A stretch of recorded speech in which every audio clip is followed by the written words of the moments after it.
Nouvelle mobilisation des agents de la Simco aujourd'hui à l'appel d'une intersyndicale. Ils ont entamé une grève illimitée et installé un piquet de grève devant l'entreprise à Kourou ce matin pour faire pression sur les décideurs 2 semaines après le courrier adressé au gouvernement. Détail à suivre.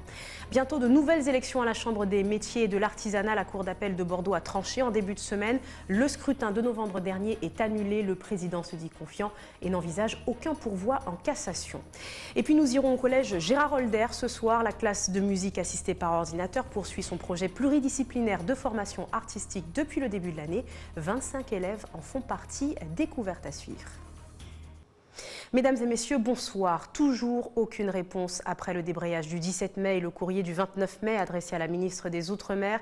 Les employés de la Simco ont donc de nouveau quitté leur bureau pour installer un piquet de grève devant la société ce matin et rappeler leur opposition au transfert de gestion de leur entreprise à la SNI. Ce désengagement de l'État vis-à-vis des sociétés immobilières ultramarines suscite crainte et inquiétude quant à l'avenir de la société. Cette nouvelle mobilisation initiée par l'intersyndicale est aussi soutenue par les sénateurs et les élus de la CTJ. Jonathan Lariot. Les portes de la Simco demeurent closes. Les employés ont choisi d'exprimer leur mécontentement par un jour de grève. Devant le bâtiment, ils ont organisé une distribution de tracts pour mobiliser la population contre le rachat de la Simco par la Société nationale d'investissement, la SNI. Ça veut dire que l'argent doit rester en Guyane. Le moindre centime d'euro aujourd'hui qui est possible de rester en Guyane, de laisser en Guyane, il faut qu'il reste ici. Il n'a pas à remonter en métropole. Sur le plan salarié, qu'est-ce qu'on nous dit? On nous dit, voilà, pendant 2 ans, il n'y a rien qui va changer pour vous. Vous allez rester comme vous êtes, il n'y a rien qui va bouger. Et dans 2 ans, ils achètent en fait les actions par étapes. 34% au départ. Après, ils font un pacte d'actionnaires avec les autres actionnaires du CNES qui resteront pour être majoritaires à 52%. Et après, dans les 2 à 5 ans à venir, ils rachètent toutes les parts. Donc ils seront actionnaires majoritaires après à 52%. Après un premier débrayage il y a quelques semaines, une lettre a été envoyée à la ministre des Outre-mer concernant la volonté des employés de ne pas voir la SNI devenir actionnaire majoritaire de la Simco. Mais ce courrier reste aujourd'hui sans réponse. Donc aujourd'hui, nous, ce qu'on voudrait, c'est un statu quo. Et effectivement, ce qui pourrait peut-être assainir ou asseoir la situation, c'est que le CNES accepte de rétrocéder ces 3% d'actions à la CTG pour que les actionnaires, les collectivités locales deviennent actionnaires majoritaires. Ce qui fermerait pour complètement le débat et la SNI ne viendrait pas à la Simco. Pour les employés, ce n'est là qu'un premier jour de grève. Si aucune réponse ne leur parvient dans les plus brefs délais possibles, ils n'hésiteraient pas à poursuivre leurs actions. La Cour d'appel de Bordeaux a confirmé le jugement du tribunal administratif de décembre dernier. Les élections de la Chambre des métiers sont invalidées. Une décision de justice dont l'actuel président de la Chambre consulaire prend acte. Il n'y aura pas de pourvoi en cassation. Philippe Alcide Clausel se dit confiant et accepte de laisser place à de nouvelles élections. On l'écoute. L'équipe et moi-même, nous avons décidé de ne pas pour aller en cassation, de façon à ne pas pénaliser encore la Chambre. J'ai bien dit que l'équipe adverse a pris en otage cette Chambre et nous voulons la libérer et repartir tout de suite aux élections de façon à pouvoir donner l'amplitude du développement de l'artisanat en Guyane à travers cette Chambre. Nous sommes confiants puisque en 6 mois de mandature, nous avons entamé notre programme et quelque part, nous avons élu avec un très large score. Les artisans nous font confiance et nous sommes prêts à retravailler dans l'intérêt de l'artisanat en Guyane. Le bilan de ces 6 mois, un bilan très positif parce que 6 mois c'est court, mais nous avons quand même travaillé sur l'effacement de la dette avec les ministères. Nous avons obtenu un accord de principe avec le ministère de l'Outre-mer et le ministère des Finances, un accord sur les 3 500 000 € de dette qu'a la Chambre actuellement. Concrètement, si je reprends les propos qui ont été portés et les documents qui ont été signés, la dette sera d'ici quelques temps effacée par le gouvernement actuellement. Nous avons aussi valorisé le développement de l'artisanat. Nous avons poursuivi, c'est quelque chose de très important. Nous avons donné une tête au CFA qui n'avait plus de tête depuis des années en nommant une directrice. Nous avons aussi sécurisé l'administration avec une secrétaire générale et un secrétaire général adjoint. C'est-à-dire quelque part, nous avons mis en ordre de marche la structure de la Chambre. À présent, ça mérite un accompagnement, ça mérite une impulsion. Le travail doit se poursuivre et c'est pour cela que nous avons dit on arrête les recours et nous repartons directement aux élections. Ce chiffre à présent, 100 millions d'euros, c'est la somme investie par l'opérateur Free pour préparer son arrivée dans les Outre-mer. Vous le savez, l'opérateur avait obtenu en fin d'année dernière l'autorisation d'exploiter les fréquences 4G en Guyane, en même temps qu'Orange, Digicel et SFR. Pour l'heure, seule la Réunion et Mayotte devraient accueillir ces services d'ici quelques semaines. Tout porte à croire toutefois que l'opérateur se prépare aussi à investir le marché aux Antilles. Un rendez-vous bien-être à noter, ce sera demain. Le coach en management individuel et collectif, Joseph Contou, animera un séminaire sur l'estime de soi de 16h à 20h à la Chambre de commerce.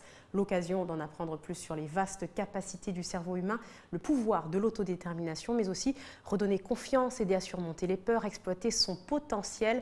Joseph Contou apporte quelques précisions au micro de Charlotte Fleury. Ce séminaire, pour le grand public, c'est la première fois que je le fais. Je le fais généralement à la demande du rectorat, par exemple pour des jeunes en situation de décrochage scolaire, dans la motivation, dans des sociétés publiques ou privées. Mais il est vrai qu'après les événements de mars et le retour qu'il y a eu après de passer avec Gilles sur Radio Pays, il y a eu une demande du grand public. Donc voilà, c'est vrai que là, on va faire sur la connaissance de soi, la motivation, mais après, il y a d'autres sujets qui pourront être abordés, par exemple, apprendre à gérer les conflits. Il n'y a pas de jugement de valeur, il n'y a pas de public. C'est vraiment ouvert à tout le monde. C'est comprendre aussi comment, si vous le voulez vraiment, vous êtes capable de changer comme ça. Donc c'est avoir une boîte à outils, des leviers qui vous permettent, si vous le souhaitez vraiment, trouver un moyen, un modus vivendi pour arriver à des objectifs, à des projets. Après, chacun le fera à son rythme, à sa façon. Mais c'est vraiment de dire que si vous le désirez, c'est possible. Le coaching, c'est de dire que vous avez déjà en vous toutes les réponses. Et où j'interviens, c'est le comment. Vous avez des gens, si leur vie leur convient, tout va bien.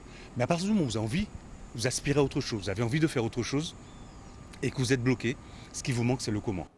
En Martinique, c'est une opération reconduite depuis 8 ans. Le rallye des entreprises a démarré, initié par la mission locale Nord avec l'ADI et la DIECT. Une trentaine de jeunes demandeurs d'emploi ont ainsi pu rencontrer des acteurs de l'économie locale. Objectif, accélérer le retour à l'emploi. Guillaume Bacoul.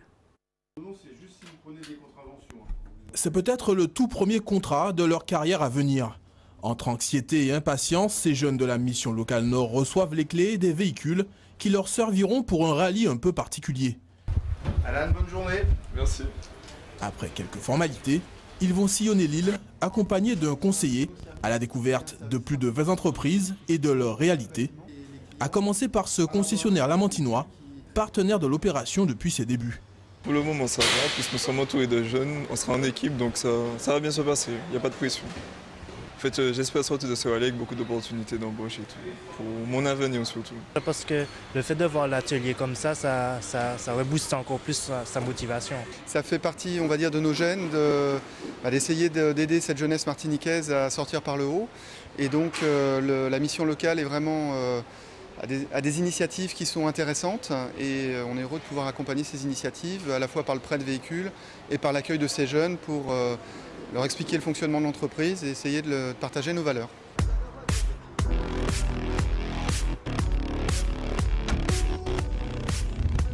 En 8 années d'existence, la formule a su prendre de l'ampleur avec des entreprises locales toujours plus nombreuses. Concessions, hôtels, distilleries ou industries. De quoi rendre la réalité du monde du travail plus palpable pour les demandeurs d'emploi. Souvent, nos jeunes n'identifient pas les potentiels, les emplois possibles dans ces entreprises-là.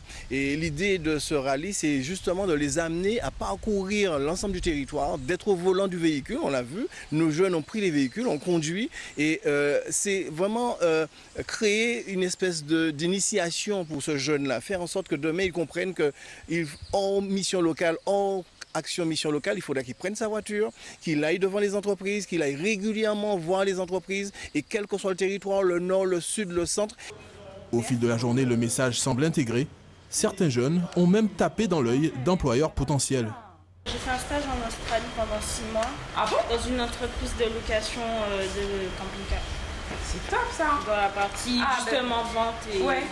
Ah mais vous êtes un bel avantage pour nous. C'est une opportunité, en même temps ça me permet aussi de continuer à parler anglais, quelque chose que j'ai pris plaisir à développer parmi mes stages et mes voyages un peu partout en fait. Toi c'est la vente qui t'intéresse? Pas forcément la vente, c'est quelque chose qui m'intéresse bien, mais après, voilà, moi je suis un peu aussi touche à tout. Donc c'est vrai que je vois qu'ici, ils touchent quand même un peu à tout. Chacun connaît un peu le métier de l'autre, donc pourquoi pas. Une éventuelle embauche à la clé comme un bonus pour des jeunes demandeurs d'emploi, maintenant au fait du monde de l'entreprise. Les Guadeloupéens en raffolent et ils ne sont pas les seuls. La saison des croisières se prépare dans l'archipel.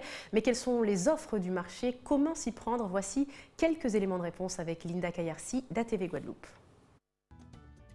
Large choix d'itinéraires, navires tout confort et de luxe, la croisière fait des émules. Et cette aventure maritime, qui se veut inoubliable, débute dès l'agence de voyage. Tout d'abord, on va essayer de savoir sur quelle période vous souhaitez partir en croisière. Parce que vous avez le choix entre les départs de Pointe-à-Pitre et les départs d'ailleurs. Au départ de Pointe-à-Pitre, la saison débute au mois de novembre, généralement, et se poursuit jusqu'au mois d'avril. Sinon, on propose des croisières toute l'année, mais au départ d'autres ports, Miami, au départ de Porto Rico, au départ de la Havane maintenant également. On propose également des départs en Méditerranée, l'Europe du Nord, enfin sur tous les océans du monde.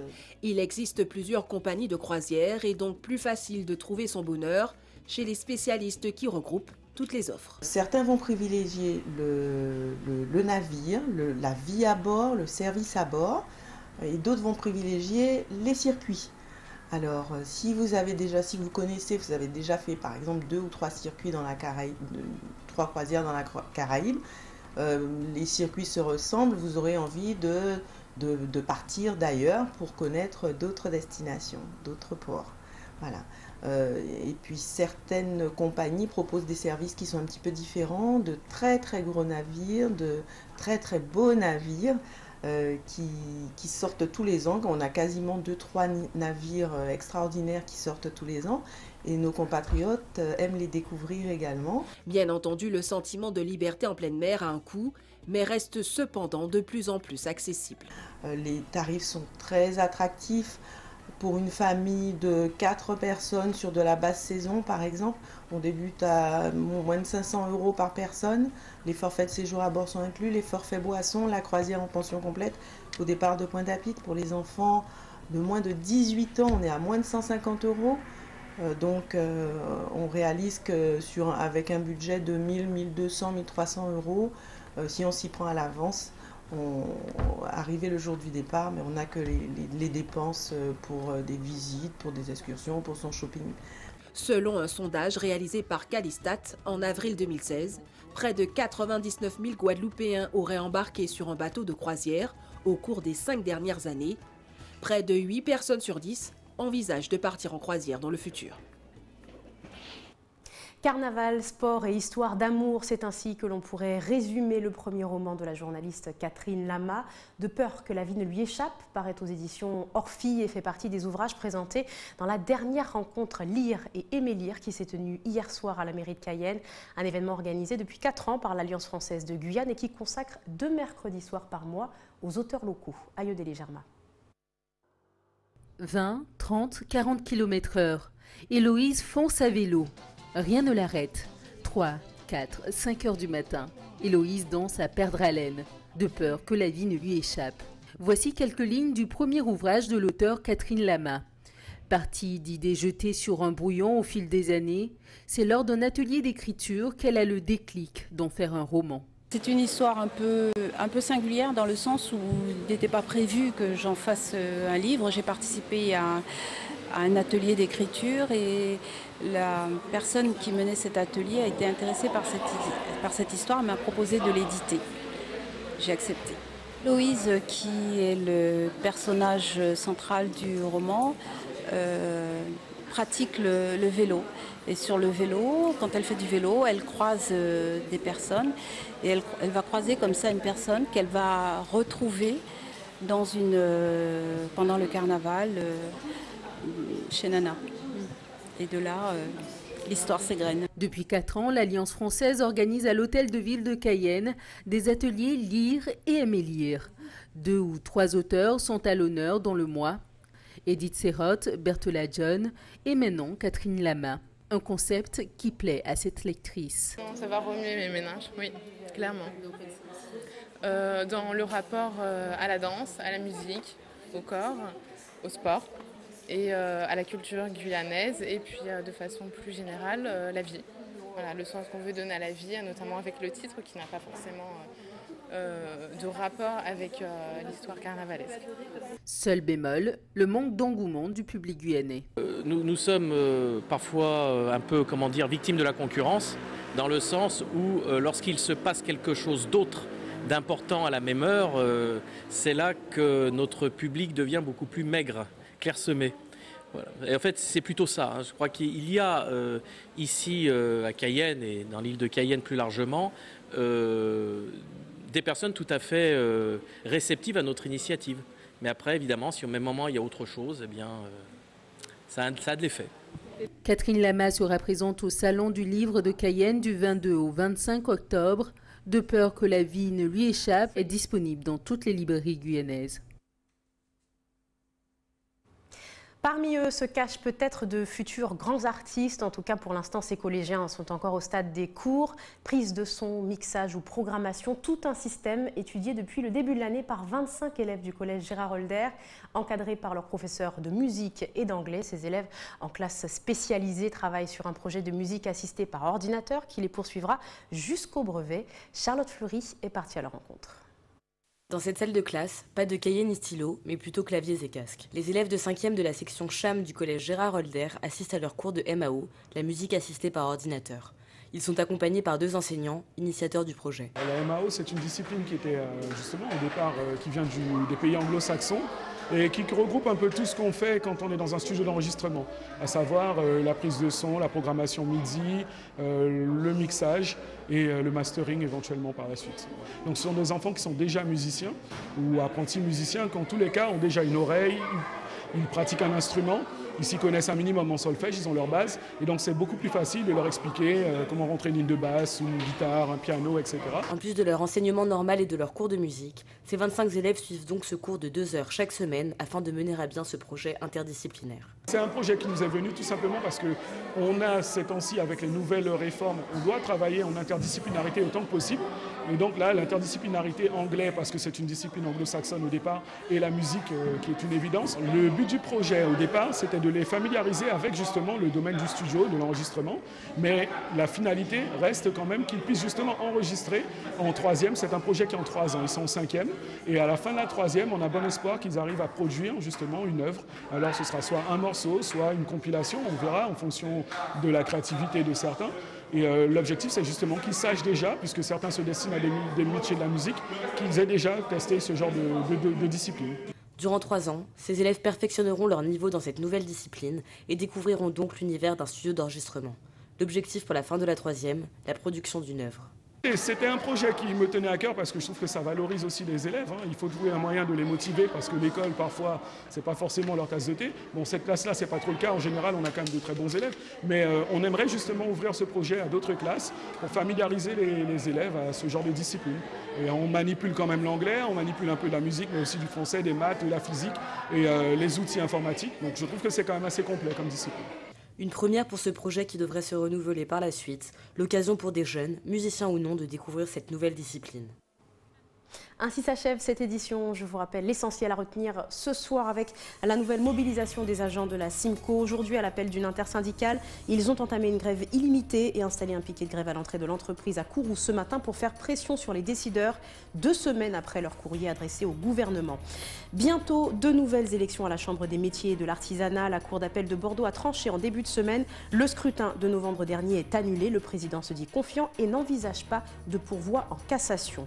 Et puis nous étions au collège Gérard Holder ce soir avec la classe de musique assistée par ordinateur qui poursuit son projet pluridisciplinaire de formation artistique depuis le début de l'année. 25 élèves en font partie et ce jusqu'à la 3e. Merci d'avoir été avec nous. Ne manquez pas tout de suite le 20h de TF1 juste après la météo. Excellente soirée à vous sur ATV Guyane.